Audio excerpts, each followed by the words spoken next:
The storm had arrived without mercy. Thick blankets of snow covered the roads, trees bowed under the weight of us, and the world outside looked like a white wasteland. Yet inside a tiny time-worn house on the edge of the town, a woman named Rosa Moreno was busy stoking the fireplace, her breath still visible in the frosty air. She had little to her name, just her strength, her kindness, and a job as a housekeeper that barely paid enough to cover her bills. That morning, she had risen early despite the blizzard, sweeping the front porch and making a pot of stew from the last vegetables she had left. She had no idea that before the day ended, her small, quiet home would hold not just warmth, but 15 stranded millionaires who'd nowhere else to go. This is not a fairy tale, but a real reminder of how kindness echoes far beyond the moment it is given. And if you believe in kindness, second chances, and the power of unexpected compassion, please take a moment now to like, comment, share, and subscribe to Echoes of Kindness, because stories like this remind us all of the beauty still alive in this world. It started with the storm cutting off the main highway that wound past Rosa's house. By noon, the snow had grown so heavy that visibility dropped to just a few feet. Travelers had no choice but to pull off the icy roads, and one by one, a line of sleek, expensive cars began to slow down near her fence. The first was a black Mercedes, then a silver Bentley, followed by a pearl-white Range Rover. At first, Rosa thought she must be imagining it. Who in their right mind would be driving luxury cars in such brutal weather? But soon she realized these weren't just ordinary travelers. The 15 men and women who stepped out of those cars were dressed in expensive wool coats, polished shoes that quickly sank into the snow, and gloves that probably cost more than Rosa made in a week. They looked lost, freezing, and confused, holding their phones up only to discover there was no signal this far out. Rosa hesitated. She had barely enough food for herself. Her cottage was already drafty and small. But when she saw one of them, a woman with a fur collar, shivering uncontrollably, Rosa pushed aside her fears and called out, "Come inside before you freeze." They looked at her in disbelief. These were people accustomed to luxury, 5-star hotels and chauffeurs, not to the humble home of a housekeeper. But the storm roared around them, and Rosa's words became salvation. One by one, they stepped inside. Rosa apologized for the cramped space, for the mismatched blankets, for the stew that barely filled the pot. But as the wind hauled outside, none of them cared. The fire crackled, the air warmed, and Rosa gave up her own bed so the older among them could rest.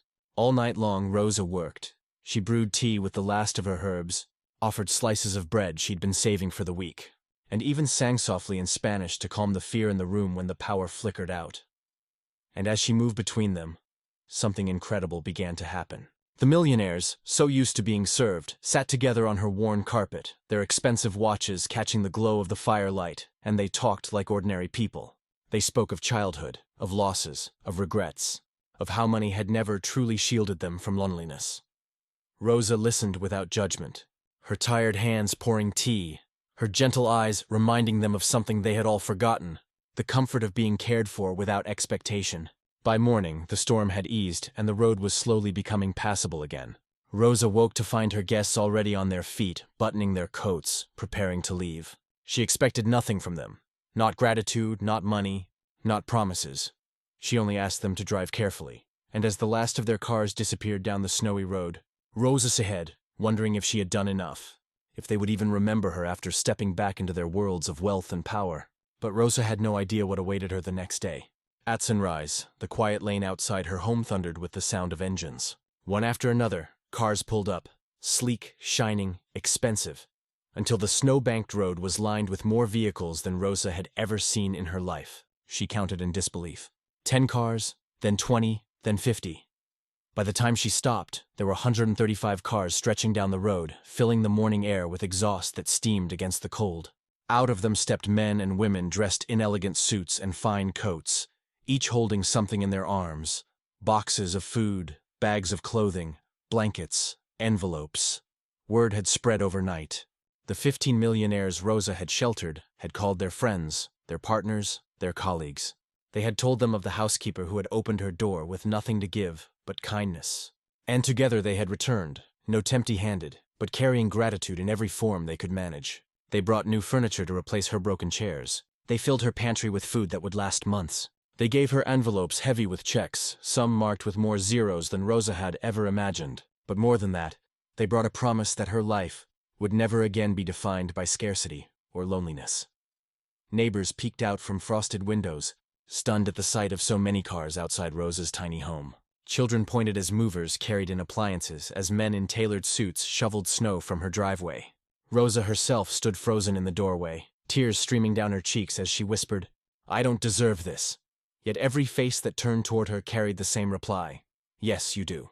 That night, as the sun dipped and the snow glittered beneath the lamplight, Rosa's home glowed with warmth. She sat in her living room, now filled with fresh cushions and baskets of fruit, surrounded by people she never expected to meet. Her life had changed forever, not because she had asked for anything, but because she had given everything she had without hesitation when others needed her most.